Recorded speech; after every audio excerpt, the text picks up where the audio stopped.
What is up, everyone? So we are doing a live regarding Carbon Diet Coach, my nutrition coaching app.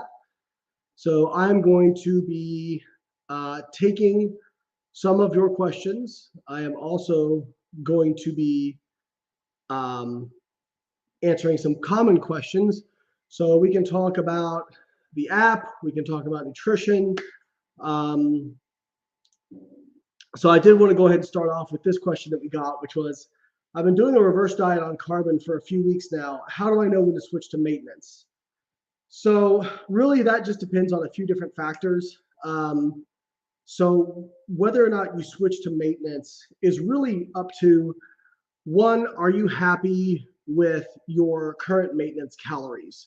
So basically, like, do you feel like your energy expenditure is up to the point where you feel comfortable and can be really consistent? And then the other one is,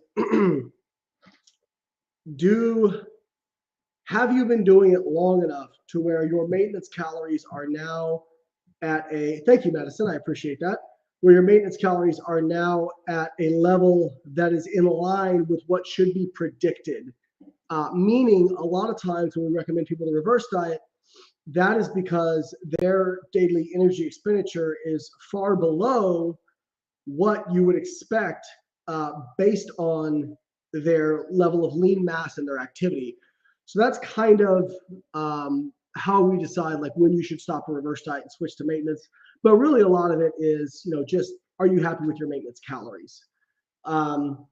Somebody said, how is Chad? Chad is great.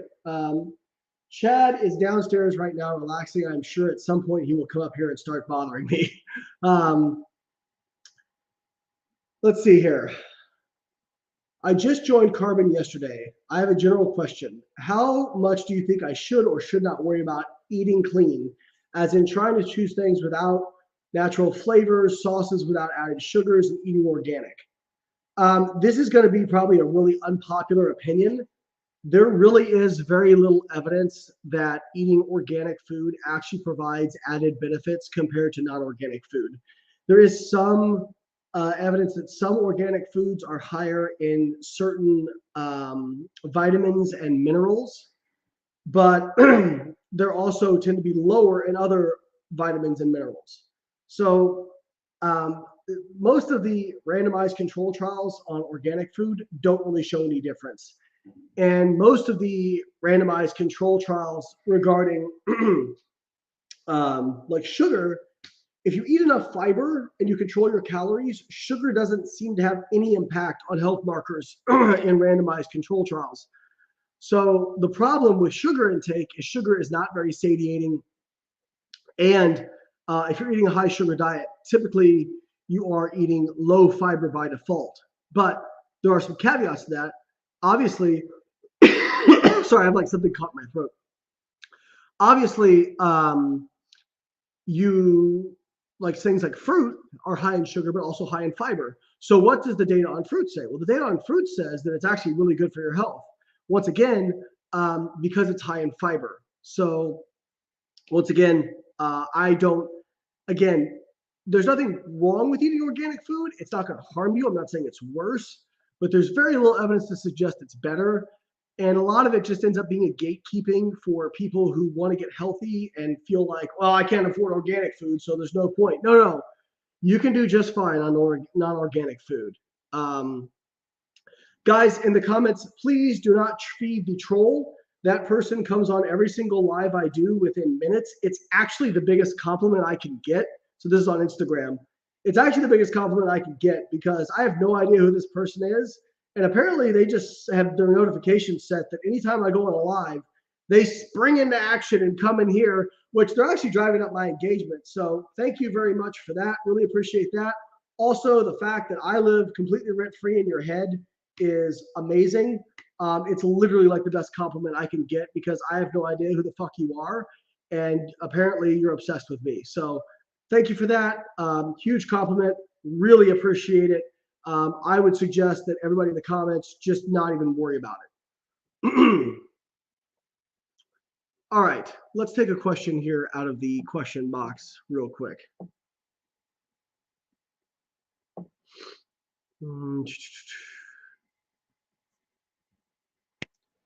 Can you talk about CGM spikes? What should we be looking at and focusing on with spikes?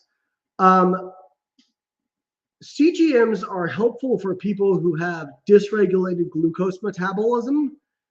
They are next to, if not worthless, for the average person. There is no evidence that short-term acute increases in blood glucose in response to feeding have any negative health effects. If we are going to look at short-term glucose excursions and extrapolate out why that's going to be bad, let me explain why, using that same logic, you can't eat anything. Because protein stimulates mTOR. mTOR goes up after a meal. IGF-1 goes up. Guess what mTOR and IGF-1 are tied to? Cancer. So you can't have protein. And then you can't have fat, because fat decreases flow-mediated dilation, which is a risk factor for heart disease. So you can't have carbs because they increase glucose excursions in the short term. You can't have protein because they increase mTOR. And you can't have fat because it decreases flow-mediated dilation. And you probably shouldn't exercise because in the short term, exercise increases inflammation, it increases reactive oxygen species production, increases blood pressure, increases heart rate, and increases cortisol. All of those are bad things, except they're not, because they're acute. Okay, so there is a big, even scientists screw this up. There is a big, massive difference between an acute response that is truncated versus a long-term, low-level dysregulation. Thank you, Matthias. I saw your hair was on fleek today as well, my friend. Okay, let's see here.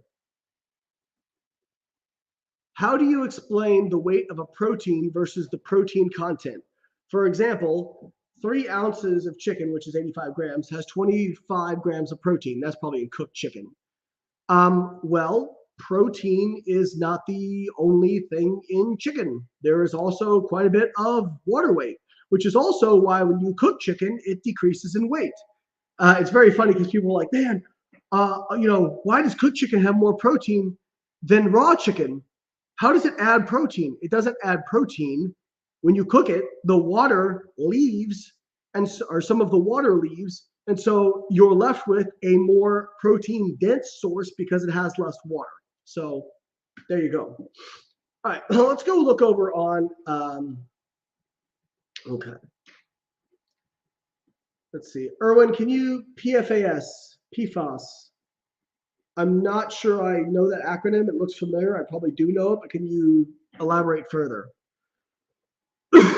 All right. Let me see here. False. Acute response superimposed on a chronic health issue can cause major issues. What chronic health issue are you referring to, and how would it cause a major issue? Furthermore, we are not talking, nobody mentioned chronic health issues. We were talking about just for in general. So that's like saying, well, if you have a broken leg, if you squat on it, you could hurt it. Yeah, that falls under the no shit category. So if we could like stop making straw man arguments, that'd be great. Let's see here. Okay. New to the app, can you explain compliant versus non-compliant? So on our app, Carbon Diet Coach, after every week when you check in with the coach, it will ask you if you were compliant, and will show you what your tracked macros were versus what your targets were, and it'll give you a range. And it will show you if you were compliant within those ranges for all 3 macros and the calories. In general, what we say is if you were compliant to calories and protein, then you are considered compliant. Obviously, we'd love you to be compliant to carbs and fats as well. But for most part, carbs and fats are relatively interchangeable energy sources unless you go to extreme high carb or extreme low carb. So if you're getting the protein and calories in, you're getting 95% of the benefits right there. So, we consider that compliant personally. Let's see here. Don't feed the troll, guys. Don't feed the troll. Remember, that is the best compliment I can get. Don't tell them to go away. I want to see them making all the posts calling me a scammer because, once again, I have no idea who the hell they are, and they seem to be obsessed with me, which is fantastic in terms of my ego because I live rent-free in your head. Mwah.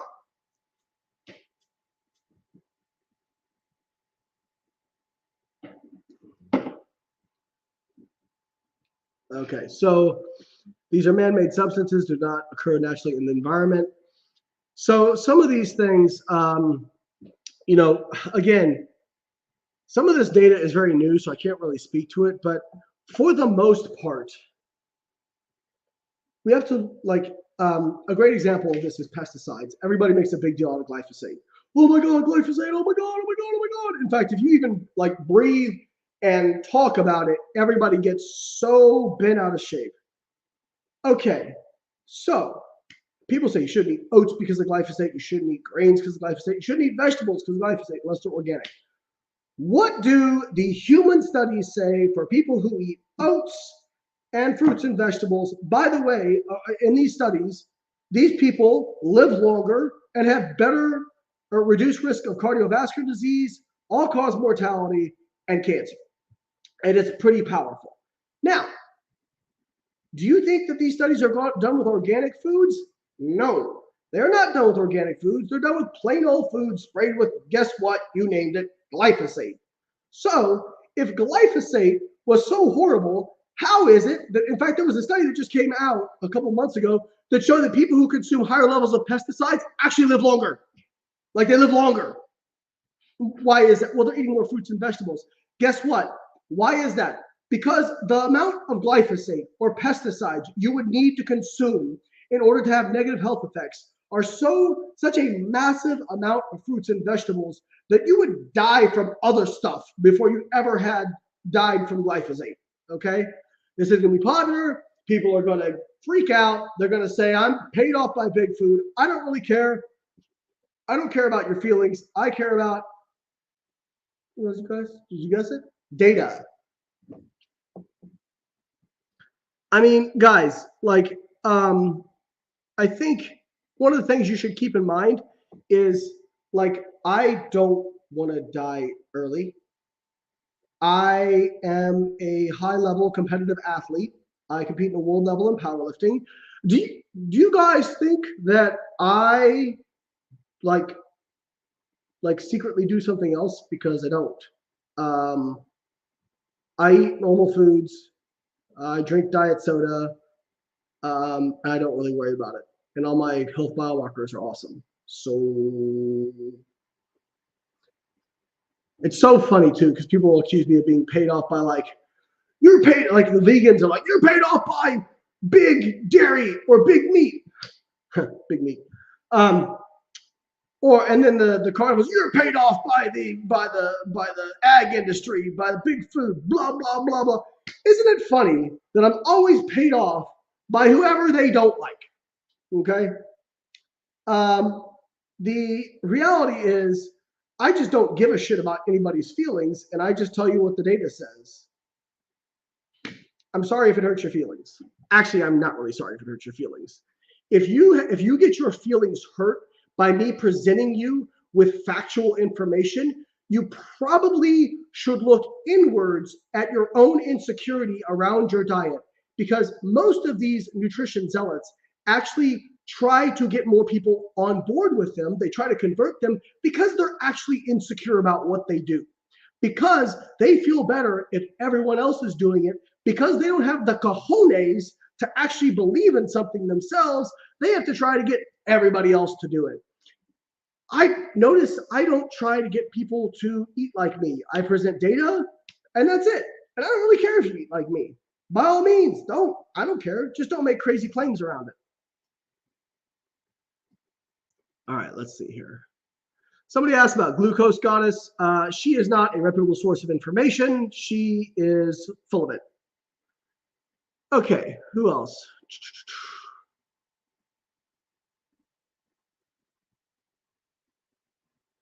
Let's see here. Glucose spikes bad independent of how long the spike. I already answered this question. Once again, short-term spikes in glucose do not matter for long-term health. Okay, let's see here if we got other questions from Facebook or YouTube. Okay, from Casey. After doing a cut, do you recommend going straight into maintenance or reverse diet if my goal is to keep body fat percentage somewhat stationary? Um, so this is a big misunderstanding with people. Our app, if you do reverse diet, our app starts you at maintenance calories. That's where you start.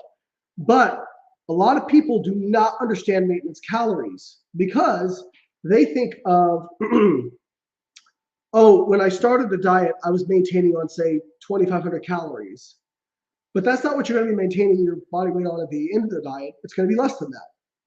And so they think of maintenance as what they started the diet at. That's not where we're going to start you. We're going to start you at your actual post-diet maintenance. So whether you reverse or go to maintenance, both of them will start you at maintenance unless you add like a 10 or 30% boost in calories, which you have that option with carbon. But a conservative reverse will will start at maintenance. Carnivore diet long-term effects.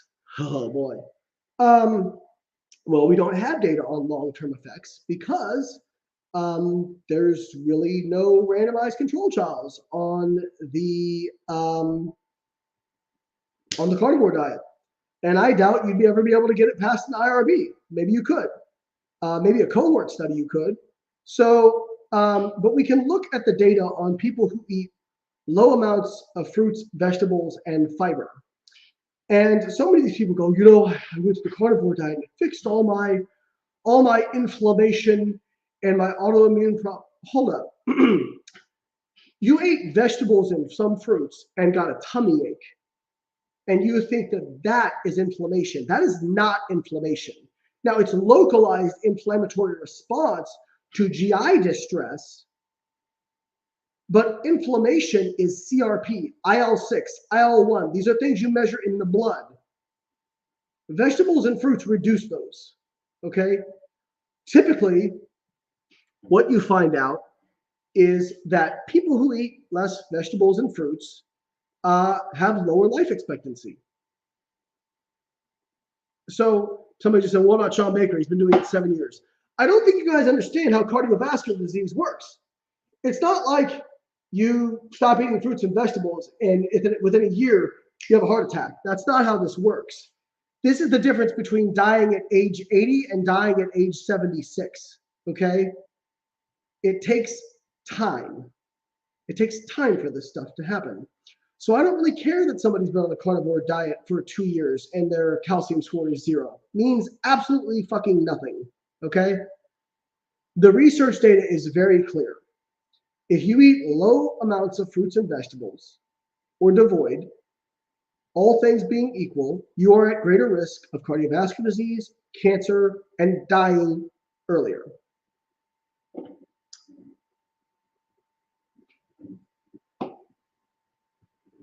Okay. Let's see here.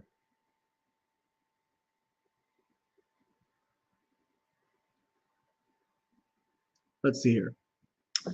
Do eggs increase bad cholesterol? So bad cholesterol is what's known as LDL cholesterol, which is low density lipoprotein, which really the endothelial damaging portion of that is what's called apolipoprotein B, which just tends to run in concert with LDL cholesterol. LDL cholesterol is a fantastic proxy for apolipoprotein B, but everybody should probably get their ApoB tested as well. So LDL cholesterol has been shown to penetrate the endothelium and cause damage to the endothelium. It has been shown in mechanistic studies. It has been shown in human randomized control trials. It has been shown in Mendelian randomization trials. It has been shown in cohort trials to be a causative risk factor for heart disease. Carnivore and low-carb zealots will argue that. I don't know what to tell you other than they're wrong. Like if there was this amount of data that something that was plant-based caused damage to the endothelium, carnivore people would be going crazy over anybody arguing to the opposite. But unfortunately, people don't really care about getting the right answer. Most people, when they ask questions, they want you to reinforce what they already believe to be true. They don't actually care about the truth. And a great example of this is a study in politics where they took both Republicans and Democrats and presented them with information that would either confirm or refute a position they previously held. Both Republicans and Democrats, there was no difference between the two groups. They were both equally dumb. But whether they showed stuff that refuted or supported their position, it only reinforced their pre-existing beliefs, meaning whether they were wrong or right, they simply doubled down on their beliefs even more, even if they were shown to be wrong, which shows that most people are such victims of cognitive dissonance, they cannot possibly, they would rather literally do something that would kill them than admit that they were wrong, that a belief they had was wrong. So, getting back to eggs. Eggs actually do not appear to increase LDL cholesterol. They may increase total cholesterol slightly, but eggs now are largely considered not a risk factor for cardiovascular disease, and they are a very high quality source of protein. I don't really worry about eggs unless, just in terms of the overall fat content could contribute to more calories in the diet. But in terms of an independent risk factor outside of calories, I don't think eggs are an independent risk factor.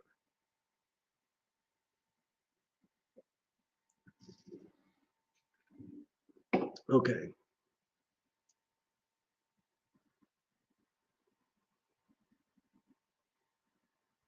Lots of questions in here. All right, I'm going to take one from YouTube. What are some signs of a slow metabolism? Well, typically you will have low energy, and typically you would have trouble losing weight. But the vast majority of people do not have slow metabolisms. And so when we say metabolism, I'm talking about your BMR, your basal metabolic rate. The only thing that really appears to independently reduce metabolic rate is thyroid hormone. So if you have low thyroid, it could be up to 25% slower than your standard BMR, which means it could take somebody from being like a BMR of like 1,500 down to like 12 or 1,300. Okay.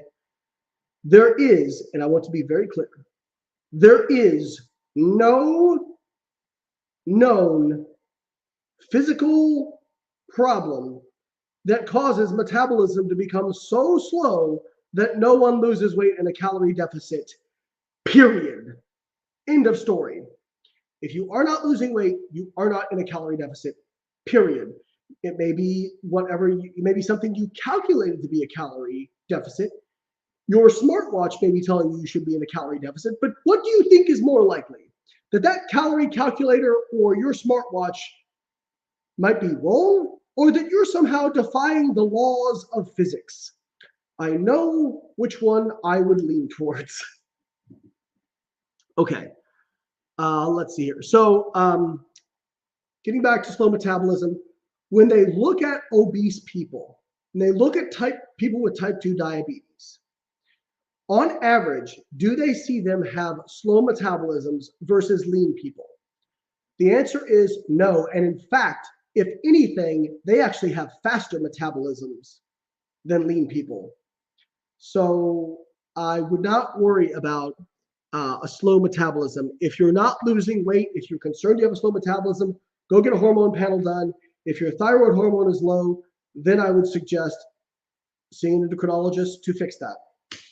And in fact, somebody asked about Ozempic, these new GLP-1 mimetics actually showed that people did not have slow metabolisms, because many of them who took these GLP-1 mimetics like Ozempic lost a bunch of weight when they claimed to have slow metabolism, except wait, Ozempic does not increase your metabolic rate. Ozempic is actually one of the most powerful appetite suppressants known to man. So you eat less. Now, appetite regulation is very, very difficult. And so I am not against people being prescribed these GLP-1 mimetics. I think that they're great tools. But it's not because they increase metabolic rate. It's because people eat less. Guys, don't respond to the troll. I already told you this is my favorite person on Instagram because I have no idea who they are, and they jump on every live I'm on within minutes. I live rent free in their head. Can you imagine being so pathetic that you're sitting around waiting for somebody that you never even met in person to jump on Instagram so you can troll them? That's like the best compliment I can get. You all should be hearting this because this person is like increasing my engagement, and like they hate me and I have no idea who they are. It's fantastic. Okay, let's see here. Let's pick another one from Instagram here. Pardon me.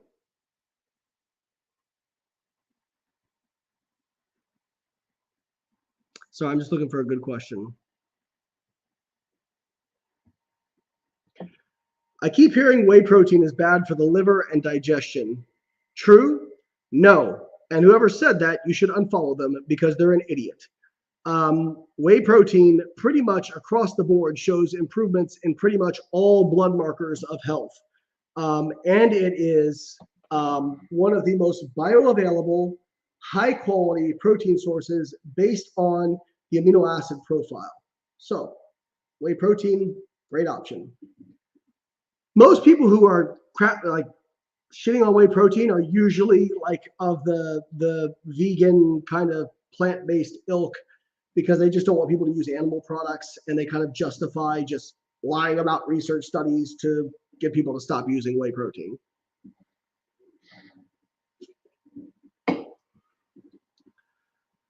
Do protein requirements change if you were enhanced? This is a big myth out there, actually.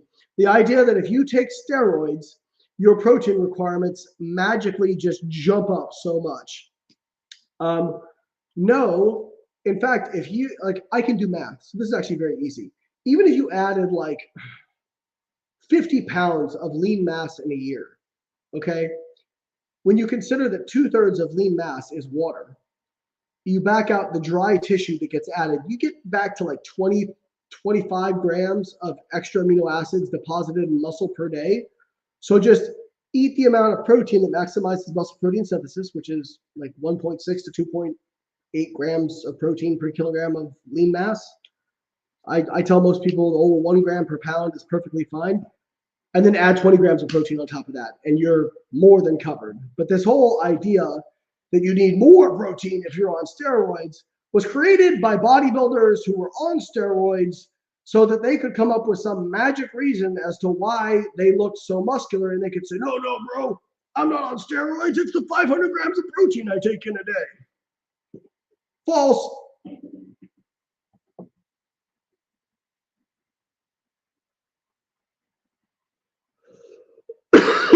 Pardon me, geez. We're going to think I'm a smoker.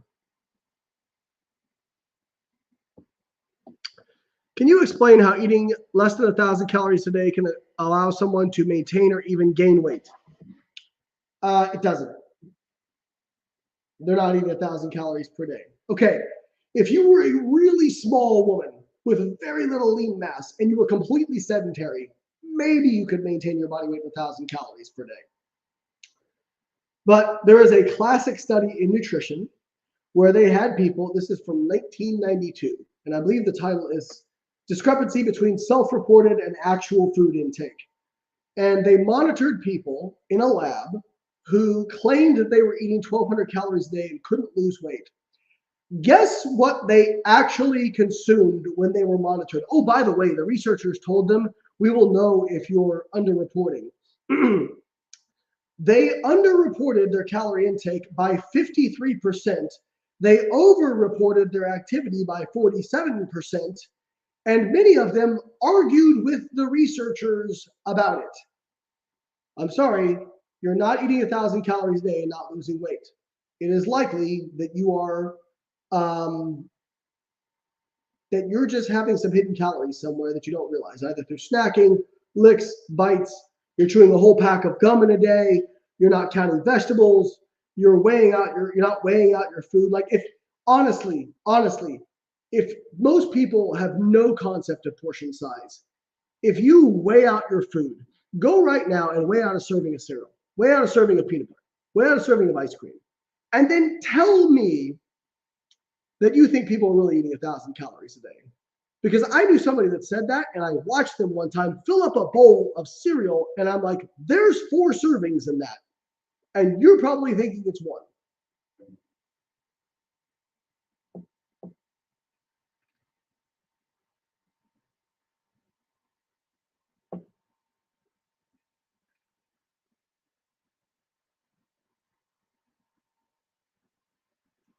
I'm sorry, they're not eating 1,200 calories a day and not losing weight over time. I'm sorry. I don't know what to tell you. Like, there's just like, you have to create ATP out of something.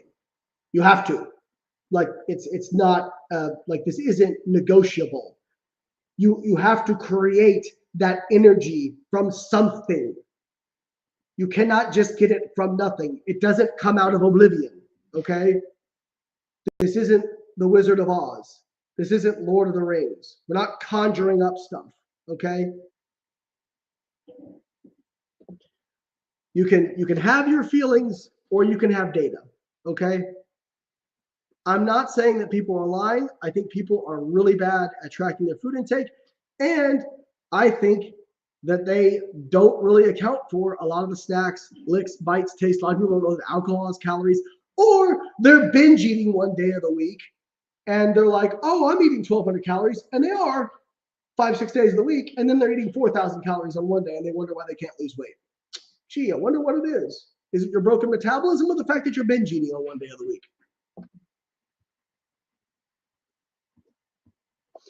And I think that is one of the reasons people really struggle with this stuff, because one of the reasons that people really try to dismiss calories in versus calories out, because there's inherent responsibility there. People don't like personal responsibility because they tie fault and personal responsibility together. I'm not saying if you became obese, I'm not saying it's your fault, 100% your fault. What I'm saying is if you became obese, that happened because for your given level of energy expenditure, you ate more calories than you expended. That's just a fact. If you didn't save money, it's because you spent more than you made. There's no arguing this. Period.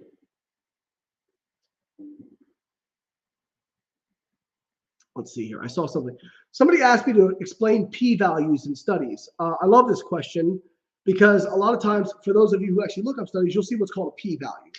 Now, a p-value is considered significant. So the results or the differences between groups are considered significant if a p-value is less than 0.05. Now, what does 0.05 mean?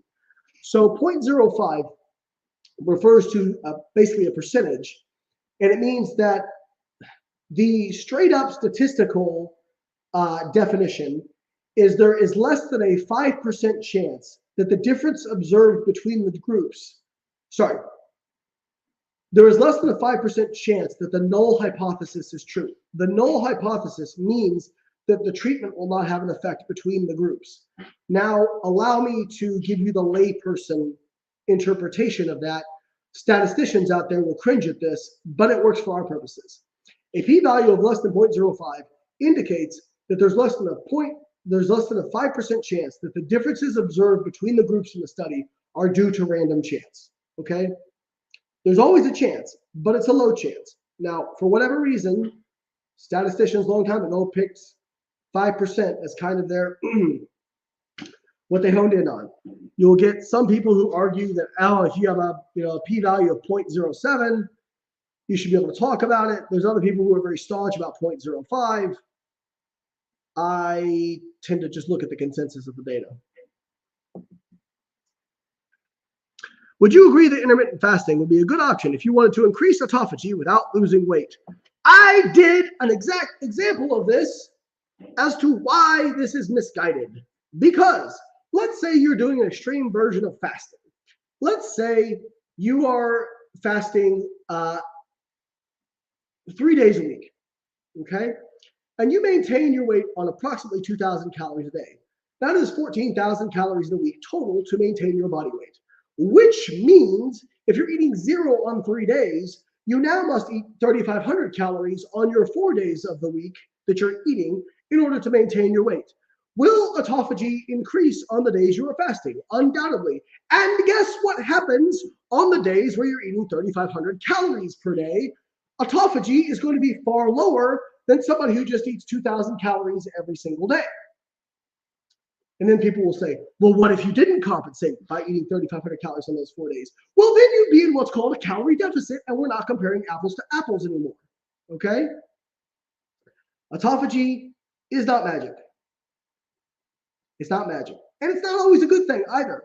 People invoke the term autophagy just like it's like this mic drop, like it finishes the argument's over, I said autophagy, everyone can go home.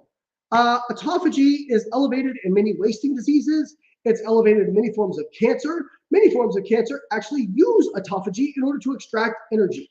So I'm not saying autophagy is a bad thing, but just people who say that it's blanketly a good thing, also false.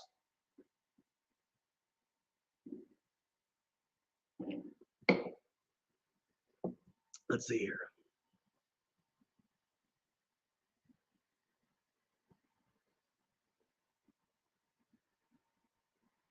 Let's see here. I'll answer this just like this is a personal question I get a lot. Why do I do sumo instead of conventional deadlift? So I compete in powerlifting. Sumo is allowed in powerlifting. People will say that sumo is blanketly easier. It is not. It depends on the individual person's leverages and their anthropometrics. Now, do a lot of people lift sumo? Yes, it reduces the range of motion, but it also decreases your power. Because if you were going to do a standing high jump, would you spread your legs out really wide to do a standing high jump? No, because you can transmit the most force through the ground when your feet are directly underneath you. So conventional has the advantage of you can generate more force. It has the disadvantage of it is a longer range of motion. I have pulled 700 conventional at the same body weight that I've pulled 716 sumo. Why do I choose to do sumo now? Because I have to lean forward quite a bit on my squats because I have a short torso and long femurs. And the bar must stay over your midfoot when you squat. Therefore, based on biomechanics, if I want to hit depth, I have to lean forward quite a bit in order to achieve depth. So my back gets quite fatigued from squatting. And if I do conventional deadlift, it actually gets way more fatigued and I end up getting more pain than if I do sumo. I can do more volume on sumo and it doesn't beat me up as much. So I do sumo.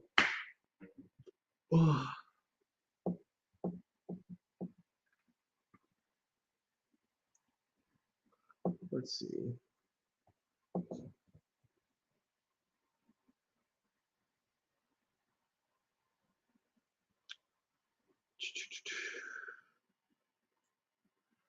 Do you think it's healthy to fast for several days like I've seen people do? I think the reasoning for people fasting for multiple days is honestly pretty stupid. If you like it, great. But there is no evidence right now in humans to suggest that fasting or fasting-based nutrition is more advantageous than a comparable calorie deficit or controlled calories for a non-fasting protocol. Now, time-restricted eating can be a great way for people to manage their calorie intake. Awesome. But it does not appear to be magic, especially based on the most tightly controlled human randomized control trials.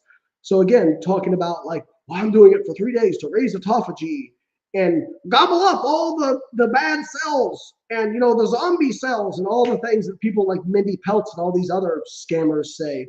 Yeah, there's really no evidence to support that that's somehow superior. Now, again, if you like time-restricted feedings, that's fine. Somebody just said I like to do fast for multiple days when you're in an IBD flare. Okay, you could probably do an elimination diet and you wouldn't have to totally fast. But you know, if you want to fast, that's fine. But here's the problem with fasting. You are You cannot make up for low protein at one time of the day by overeating it at another time. You don't store protein, really. There's no store. There's not like glycogen for carbs. It's not like adipose tissue for fat. You don't store protein. So if you are going days without eating protein, you are going to be in a catabolic state for your skeletal muscle mass. So if you're wanting to build muscle, it's definitely not optimal by any stretch of the imagination. And a lot of people, frankly, end up fasting for several days and then binging their face off for a few more days after that, which is going to completely abolish whatever you just did. So I think the reason that most people fast is honestly pretty stupid. If it's, hey, I'm just doing this because I'm not hungry in the morning, so, or another time of the day, so I fast for those periods so that I can have more calories at bigger meals and other times of the day when I'm actually hungry, perfectly good reason to do it. But this idea that you're fasting for days at a time because there's these magic health benefits, there is no evidence that there are independent benefits to that. What is the reason for weight gain in perimenopause and menopause? Okay, we've been triggering people this whole live. We might as well trigger some more. It can be harder to lose weight in menopause and perimenopause, but not because your metabolism slows down. There's no evidence that your BMR slows down in menopause.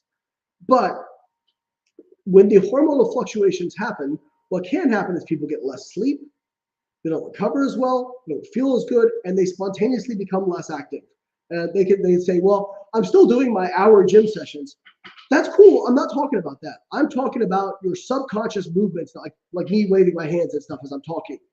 That actually adds up to a lot of caloric expenditure per day. I talk about this all the time. It's called non-exercise activity thermogenesis. And you're not conscious of these movements. And so you may need to do more purposeful activity to make up for the fact that you are probably not moving as much spontaneously because you just don't feel as good. So from that aspect, menopause can make it hard to lose weight because you become spontaneously less active. But that's not what people like to hear because it sounds like it's their fault again and they get all triggered about it. I'm not saying it's your fault. If you're spontaneously not moving as much, it's not conscious. So therefore, not your fault. Did you and Paul Saladino do the third-party podcast yet? No, we're trying to line that up. Both he and I have agreed to do it. We're trying to line it up. We do have a pretty big podcast to do it on, but I'm actually going to follow up on that this week. So, yeah, we'll see. Guys, I'm Layne Norton. You should check out my app, Carbon Diet Coach. For $10 a month, it does customized nutrition coaching. Basically it gives you, based on your goals, your dietary preference, your individual metabolism, it generates a plan for you, and then it adjusts that plan based on how you progress each week. So you can click the link in my bio, go download and subscribe today. It's only $10 a month. It's fantastic. If anybody uses Carbon, drop a comment. Let us know what you think of Carbon. Let the people know. If you hate it, let them know. If you love it, let them know. But I think it is an awesome app, and I have used it myself personally for almost 5 years to do all my nutrition, and it's always been on point. So again, it's hard to beat customized nutrition recommendations for $10 per month. We got people in here. Love Carbon, love Carbon, love Carbon. Love to hear it. Thank you all so much. Mr. Memphis, fantastic app, lost over 13 kilos. We love to hear it. We've had numerous people lose over 100 pounds. We had one person lose 80 pounds. They got off all their blood pressure medication, all their diabetes medication. Amazing. Nicole says, love Carbon, down 20 pounds so far. Awesome. Thank you guys so much. So if you're interested in that, please go to my bio. I don't sell crap. I don't really do sponsorships or anything like that. All the income I make is based off the products and services that I help create, that I sell, and Carbon is an absolute steal for the value you get. So please go check it. Please go check it out. Download and subscribe, and I will catch you guys next time. Thank you so much for joining.